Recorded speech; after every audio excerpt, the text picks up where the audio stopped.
Walt, what is the most interesting thing you're doing in the studio now? Well, at the present time, we're making a feature-length cartoon. A feature-length cartoon? Yes, the old fairy tale, you know, Snow White and the Seven Dwarfs. I made a trip to Europe in 1935.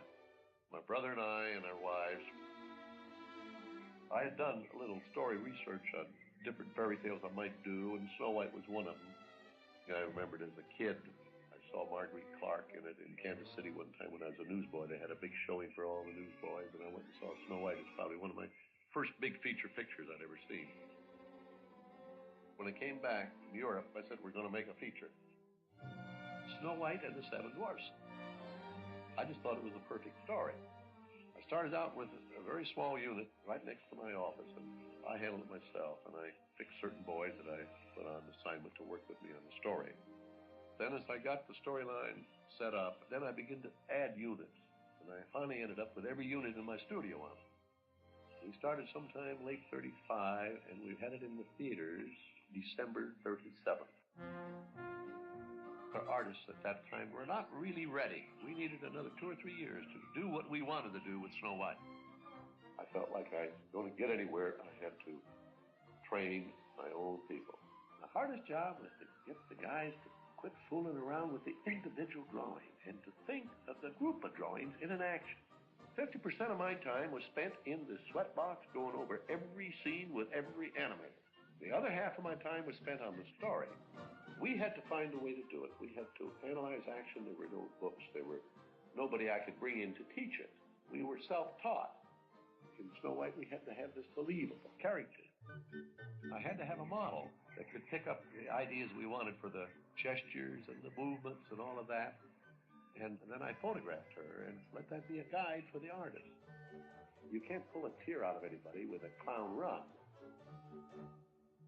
So I went for drama in Snow White, and we worked like the dickens to get that over. Without that heart, I don't think anything will laugh. In other words, with every laugh, there must be a tear somewhere, and I believe in that. There was all the rumors around about Disney's folly and all of this kind of stuff. We did have quite a pre-campaign on there, just out of curiosity. We had a big premiere, the Carthay Circle Theater, big, grand Hollywood premiere. All of Hollywood brass turned out for a cartoon. And it went way back to when I first came out here. I went to the first premiere, never seen it in my life. All these Hollywood celebrities coming in, and I just had a funny feeling there. I just said, maybe someday they'll be going to a premiere of a cartoon. I'm sure the boys and girls in the whole world are going to be very happy when they find out that the daddy of Snow White and the Seven Dwarfs is going to get this beautiful statue. In December, when we released Snow White, we had a heck of a time getting enough money to finish it.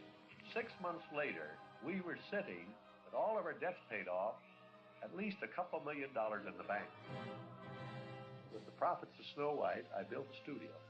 A year after that, we were back owing the bank $4.5 million. Snow White started a whole new era.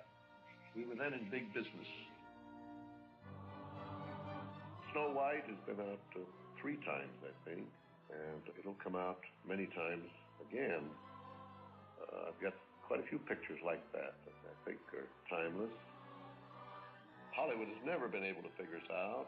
It's funny, we do pictures, they look at them and they say, well, you know, in a kind of a disparaging way, this is wonderful for the kids. And I say, well, what's wrong with anything that's wonderful for the kids?